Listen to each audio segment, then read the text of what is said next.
How do you want your brand to be perceived online? Alfred Hitchcock once said, "A good movie is life with all the dull parts taken out." Your B2B and B2C brand message must be like that movie. What is it that you have to offer, minus all the dull parts? Or in other words, what we call noise.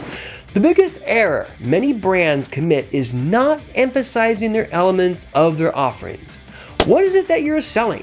How will this enhance people's ability to survive or prosper? Thus, unless you market your products and services as tools for survival, acceptance, or love, you're unlikely to make any sales.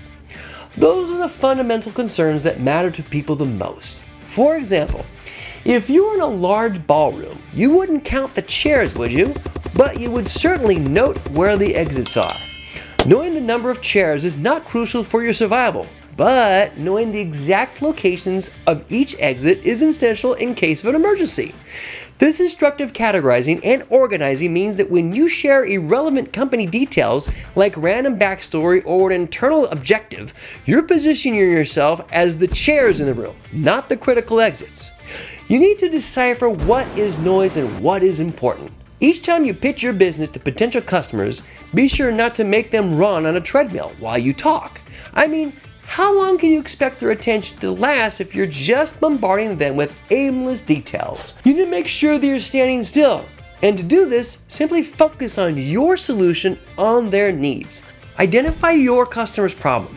What is your answer? How will you deliver it? Years ago, a client with an industrial painting business expressed skepticism about simplifying his message due to his company's diverse painting solutions.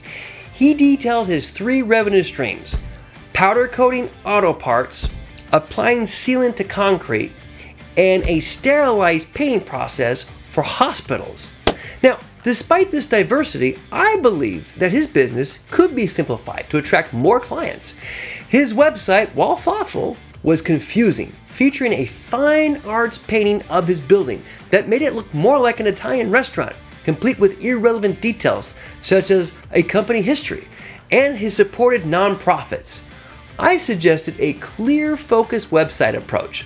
I asked my colleagues if they thought his business would grow with a simple homepage featuring a man in a lab coat and a tagline that said, "We paint all kinds of stuff," with a prominent "Get a quote" button. They agreed it would improve because it directly offered a solution, sparing clients the effort of navigating unnecessary information and focusing on what they actually needed: a painter. This shift from what we think we are telling our customers to what the customers are actually understanding is crucial, as customers' decisions are based on what they perceive, not necessarily what we say. Because if you confuse, you lose.